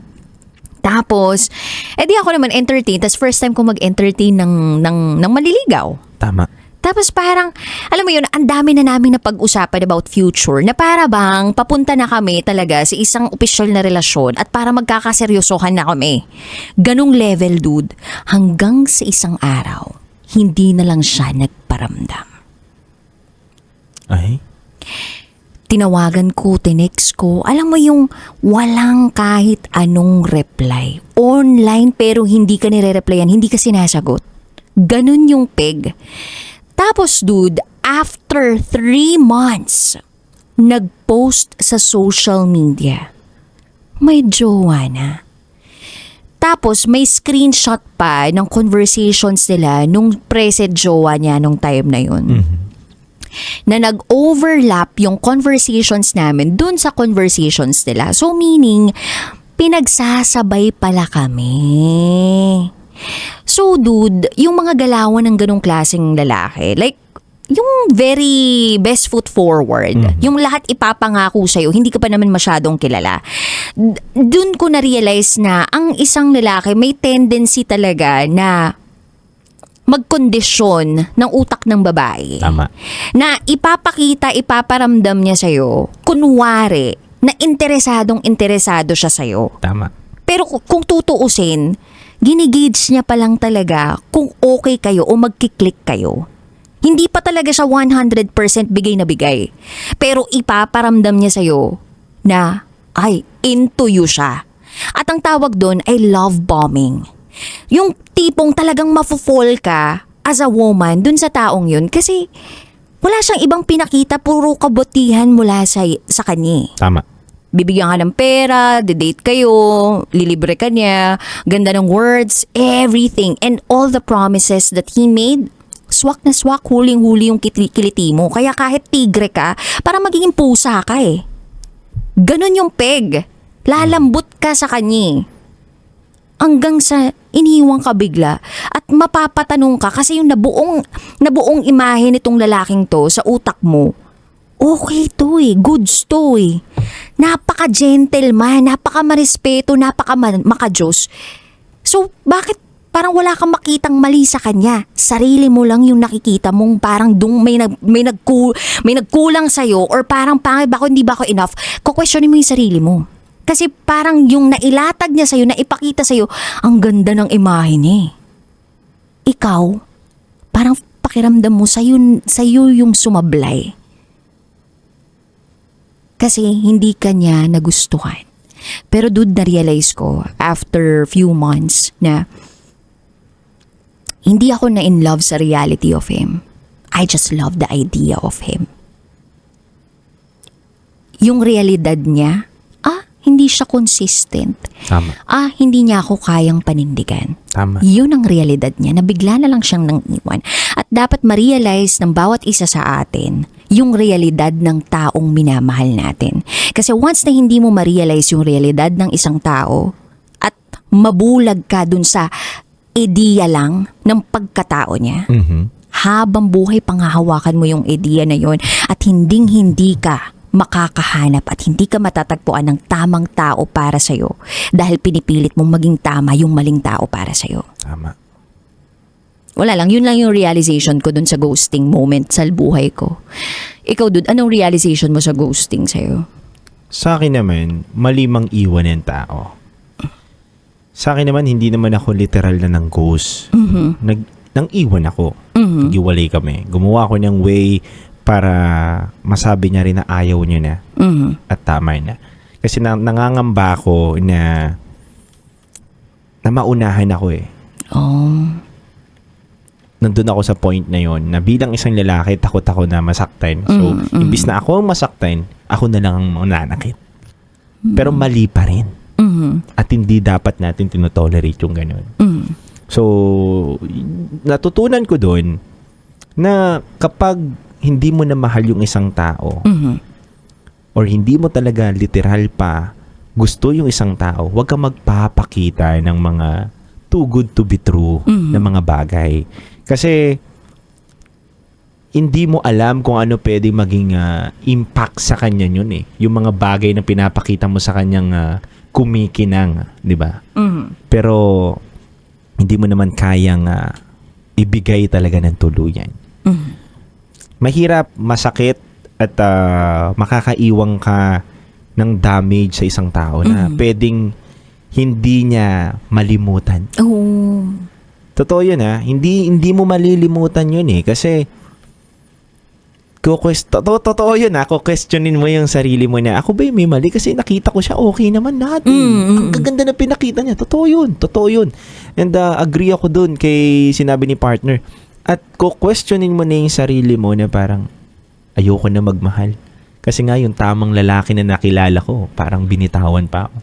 Biruin mo na ikaw ay nagmamahal lang naman, nananahimik, tas biglang may pumasok sa iyo sa buhay mo na nagpakita ng mga magagandang bagay na katulad niya.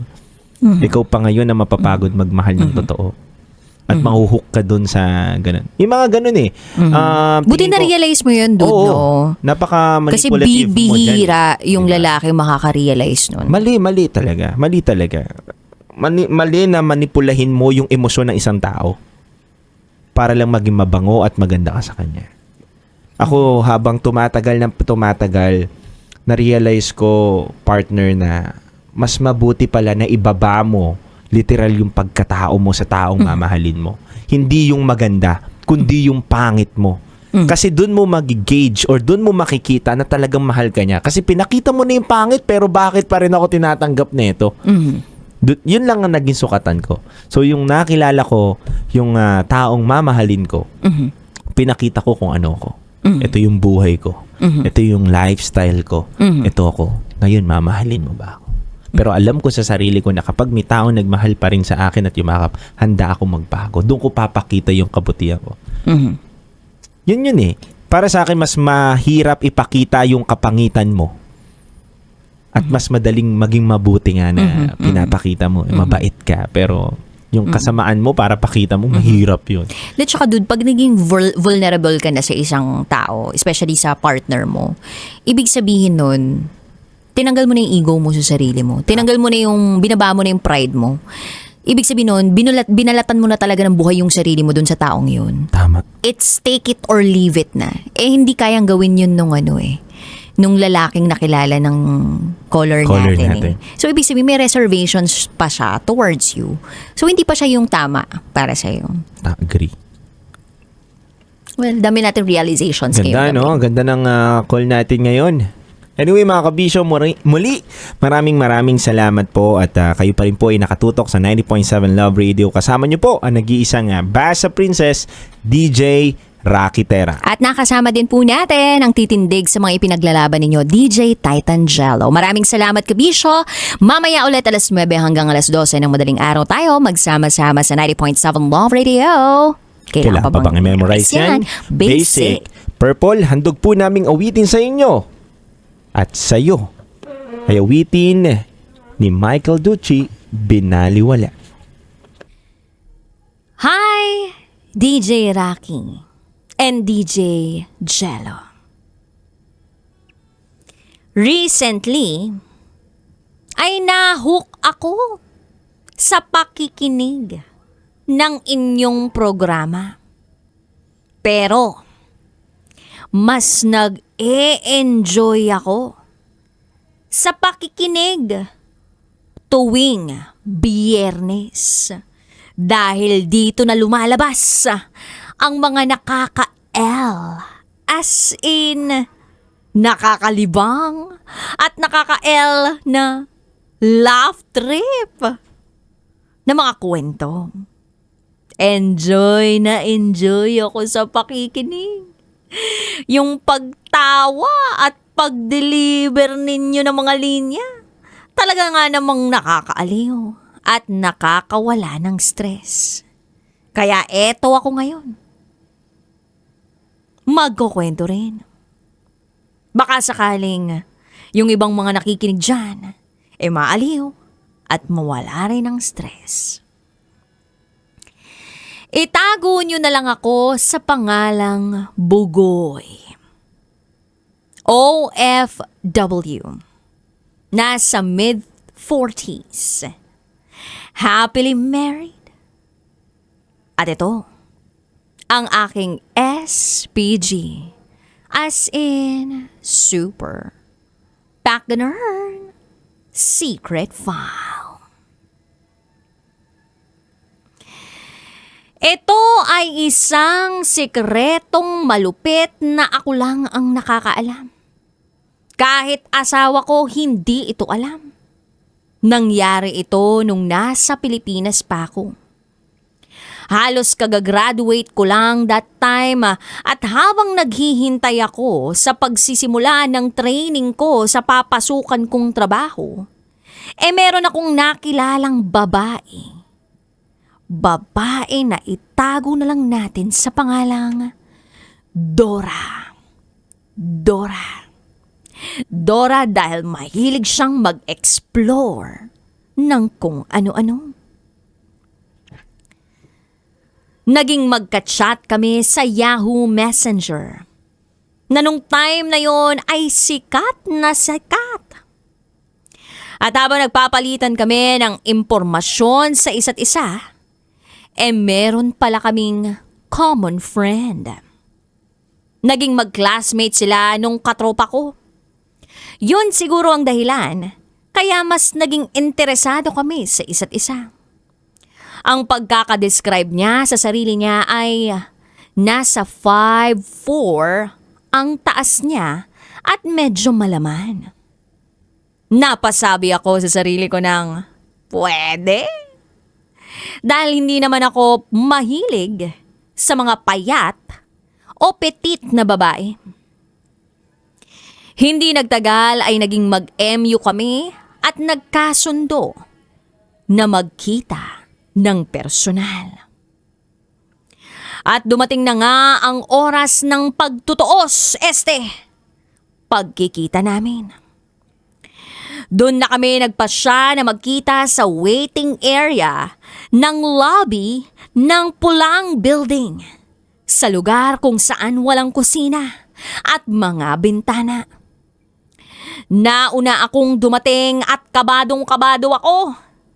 Ilang minuto pa ay nag-text na siya at sinabing nasa lobby na raw siya. Tumayo ako at kumaway sa kanya. DJ Rocky at DJ Jello!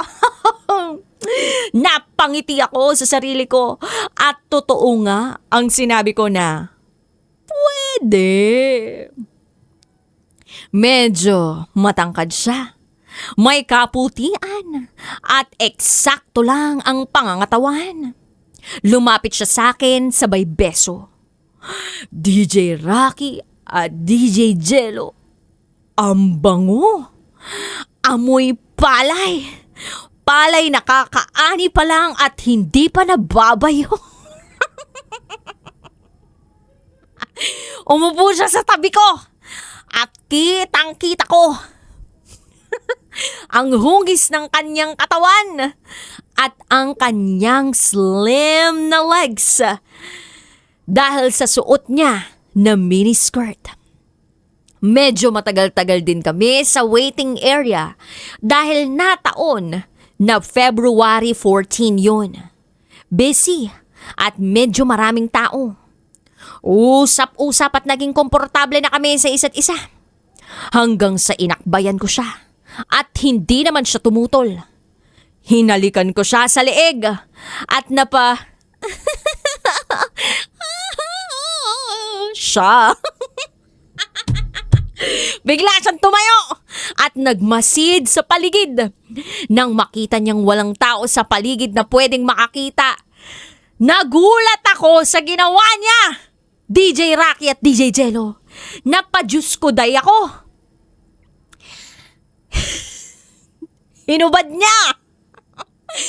Hinubad niya ang taklob ng kanyang pechay.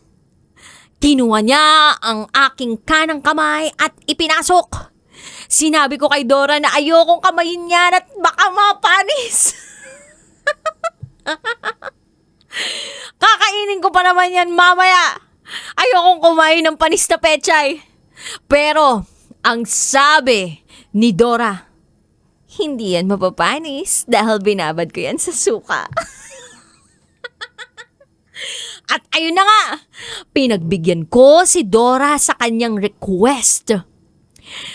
Napasyete siya habang binibigkas ang mga salitang A, E, I, O, U. Ilang minuto lang yung tumagal at nahintulang kami dahil may isang tao na papunta sa area namin. At dahil nga ginamitan namin ng mga mahiwagang daliri ang aming bakbakan, nagkaroon na ng gravy ng kamay ko. Gravy na walang kulay, hindi amoy manok at lalong hindi amoy sushi na may patis.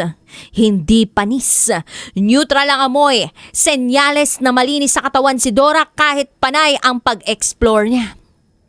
Kaya tinawag na kami ng receptionist. Dahil meron ng available na room para sa amin, dali-dali kaming nagbayad para matuloy na ang gera patani na naudlot kanina. Pagkapasok sa kwarto na walang kusina, ay nilak na namin ang pinto. Isinubsob ko ang labi ko sa labi ni Dora habang unti-unti ko siyang tinatalupan. Ang kamay naman ni Dora ay nagsimula na mag-explore at napunta sa aking talong. Tinanggal ko ang blouse ni Dora at napaulala ako sa nakita ko.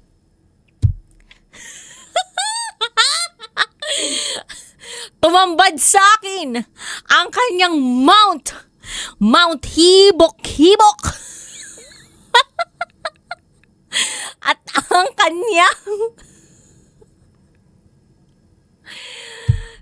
ang kanyang pasas na dapat sana'y buhay na buhay pero inverted. Buti na lang at may flat screw na kasama ang dila ko para lumabas. Ang pasas na inverted. Ituloy namin ang mainit na bakbakan sa banyo. Doon ay kumain ako ng pechay. Oo, DJ Rocky at DJ Jello, pechay na masabaw at malinis. At si Dora naman ay hinayaan kong kumain ng talong. Talong na sariwa, hindi torta na kulubot at sunog. Pagkatapos naming mag-shower, dumiretso na kami sa main event. Kakaiba ang pag-alulong ni Dora. Animoy asong ulol na nasisiraan ng bait. Medyo na turn off lang ako pero nasa kalagitnaan na kami ng magtutuos at baka biglang umurong si Junior sa laban. At sumabog na nga ang bulkang mayon. At nung aalisin ko na ang aking kapote, laking gulat ko na lamang dahil napunit ito. Napunit! Nabigla din si Dora sa nakita niya. Saglit kaming natigilan. Kinampante ko naman si Dora na wag munang mag-isip ng kung ano-ano. Sinabi ko lang yun para maka-second at maka-third round kami pero buti na lang. At ibang brand ng kapote ang meron doon sa red building na siya namang in-order ko. Ilang weeks pang lumipas at ibinalita sa akin ni Dora na nagkaroon na nga siya. Nagkaroon na nga siya. Hindi ng baby, kundi nagkaroon siya ng dinuguan. Nagsimula na rin ako sa training ko sa trabaho at naging busy na rin. Di kalaunan ay nawalan na rin kami ng communication ni Dora. DJ Rocky at DJ Jello, ang maibibigay ko lang na payo sa mga tulad ko, wag na wag kayong magtitiwala kahit patiwala sa Ingles ang pangalan ng kapote o kahit anong kapote pa yan. Kailangan maingat pa kayo. Kayo rin, baka makabuo kayo nang wala sa oras. Yun lamang po ang maibabahagi ko. Hanggang dito na lang po, DJ Rocky at DJ Jello. Muli, ako, si Bugoy. At ito, ang aking SPG, as in Super Pagkanar, Secret File. Hindi ka pa ba matutulog, mahal? Kanina ka pa nakatutok dyan sa phone mo, ah. Oh, seafood na naman. Parang sarap kasi. Ewan ko ba? Bigla akong nag-crave. Ikaw ba? Gusto mo rin? Teka, bakit parang patibong yung tanong mo? Ano na naman binabalak mo, ha? Hindi ka naman siguro naglilihi, no? Hoy, hindi ah. May bago kasing bukas na seafood resto sa bayan. Nakita ko lang sa mga poster kanina nung pauwi ako. Grabe, parang ang sarap. Ah, kaya pala kanina ka pa nanonood ng mukbang. Planado tong eksena mo, sure ako. Oo naman, plinano ko talaga. Sabi ko lang eh. Iniisip ko nga, sana yayain tayo ni Jun bukas. Kaso, baka busy ka. Ha? Bukas agad? Oo, Miyerkules na ngayon tapos sa Sabado na birthday ni Jun. Kung di pa tayo lalabas bukas, kailan pa? Eh, pwede naman. Tapos ko na rin yung report ko for the week. Maaga akong makakapag-out bukas. Sama na rin natin sila Ate Beth at mga bata. Sama na naman. Parang kailan lang magkakasama kami. Kailangan ba talaga laging kumpleto? Okay lang ba sa'yo, mahal? Teka. Huwag na pala. Birthday din naman ni Jun sa Sabado. Hayaan na lang natin siyang pumili kung saan niya gustong kumain. Sure ka? Oo, para tipid na rin. Titiisin ko na lang muna tong cravings ko. Sige. Oh, halika na. Matulog na tayo. Bukas mo na lang ulit ipagpatuloy ang mukbang marathon mo. Okay. Dear Love, ako si Ira, Mrs. ni James. Anak namin si June. Matagal na kaming kasal. 8 taon na. Maayos naman kami. Wala kaming malaking problema. Pero may isang bagay na matagal ko nang gustong itanong sa asawa ko. Kung bored ba siya sa amin? Sa akin at sa anak namin. Kasi sa tuwing yayayain ko siya lumabas, bihira kasi na kami lang pamilya. Parang bilang lang sa daliri yung mga pagkakataong lumabas kami ng kami lang. Kadalasan, kasama namin palagi yung pinsan niya, tita niya at kung sino-sino po mga kamag-anak. Pagod na ako. Mabait naman sila sa amin. Lahat sila. Pero, hindi ba pwede na minsan lumabas kami na kaming 3 lang? Minsan, gusto ko lang maramdaman na amin ang mundo. Kahit sandali lang.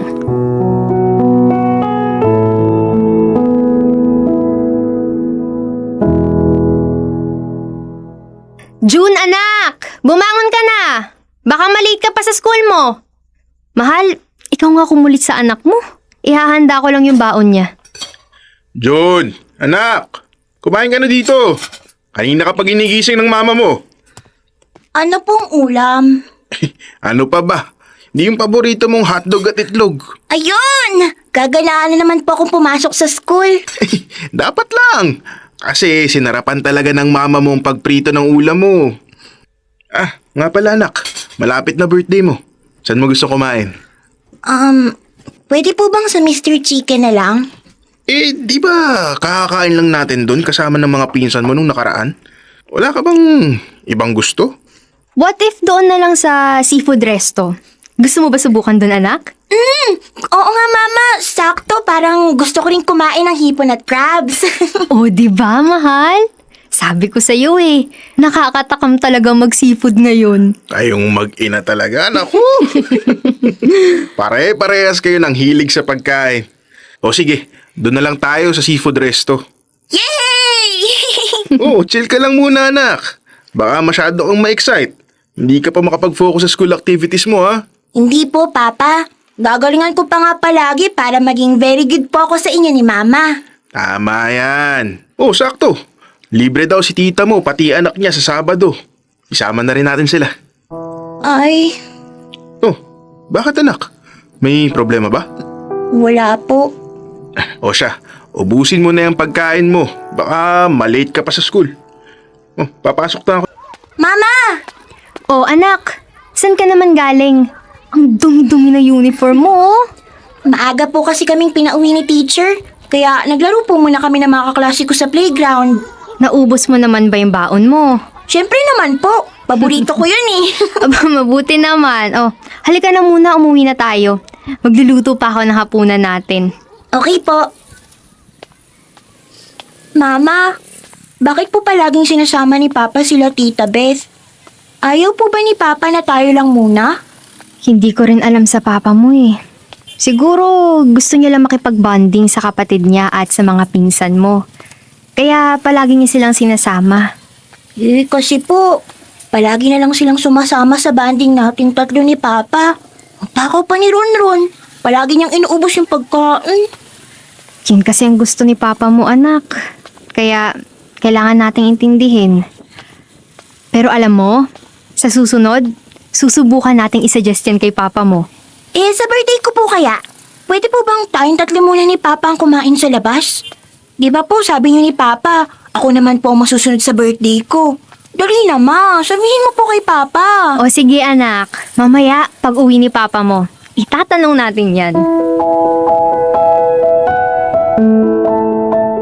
Hindi lang pala akong nakapansin nun. Pati pala si June. Sa totoo lang, nakakabahala para sa isang bata na maramdaman niyang parang hindi siya sapat. Bilang ina, Pinaliwanag ko kay June na kailangan niyang intindihin ang papa niya. Kaya sinubukan kong kausapin si James tungkol sa request ng anak namin. Noong una, ayaw niyang tanggapin. Sinabi pa niya na sinabihan na raw niya si Beth na sumama. Narinig ni June ang maliit naming pagtatalo ni James. At siya na mismo ang nag-request sa papa niya. Sa awa ng Diyos, pumayag si James. Aaminin ko, sobrang na-excite ako nung pumayag siya. Sa wakas, makakapag-bonding na rin kami ng kaming tatlo lang. Inisip ko pa nung pagkakataong yun na sana mas maging masaya ang birthday na yun ni June.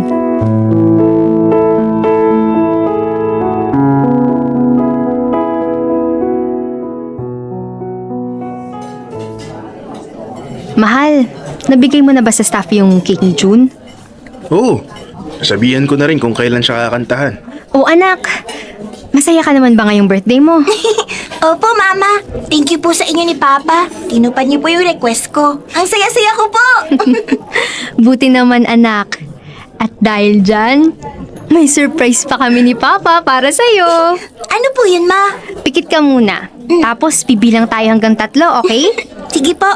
1, 2, 3! Happy birthday, June! James, bakit nandito sila, Be? Pinapunta ko na rin sila. Kasi sayang naman yung birthday ni June kung tayong 3 lang. O, di ba? The more the merrier. Ron! Ikaw na naman? Anak, di ba mas masaya ang birthday pag mas maraming kasama? Akala ko po ba, Papa, tutuparin niyo po yung request ko. Sinungaling po pala kayo. Anak, yung bibig mo. Mama! Hayaan mo na. Sa susunod na lang yung request mo, anak. Ano ba yung request ni June? Baka pwede pa naman pagbigyan. Ang request ko po, gusto ko kami lang Kaming 3 muna sana magpapakuha para may bago kaming family picture. Sige na. Beth, upo na muna kayo. Mama! Mamaya na lang pag-uwi, anak.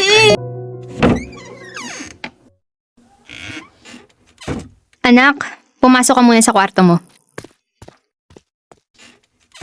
Talaga ba, James? Akala ko ba nangako kang tayong 3 lang sa birthday ng anak mo? Ano ang masama sa ginawa ko? Kapatid ko si Beth. Hindi masamang isama ang pamilya sa ganitong selebrasyon. O bakit? Gusto mo bang itanim sa utak ng anak natin na magdamot sa sariling pamilya? Hindi yan ang punto ko. Nangako ka sa anak mo. Di ba nag-usap na tayo? Tapos ano? Harap-harapan mong ipinakita na nagsinungaling ka sa kanya? Oh, sino ngayon ang mali ang tinuturo? Ano? Kakalimutan ko na lang na may sarili rin akong pamilya? Alam mong hindi yan ang intensyon ko. Ang gusto lang namin ni June, magkaroon tayo ng oras na para sa atin.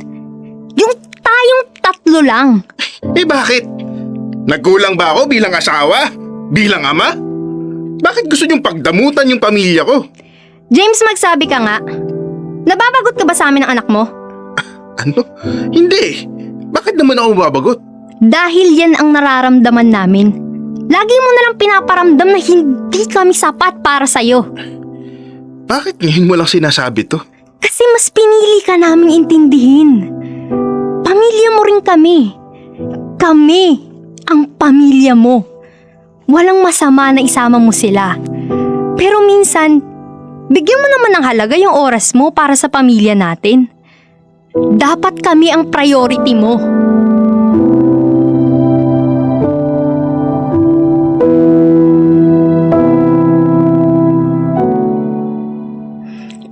Dear Love, akala ko masayang araw yon para kay June.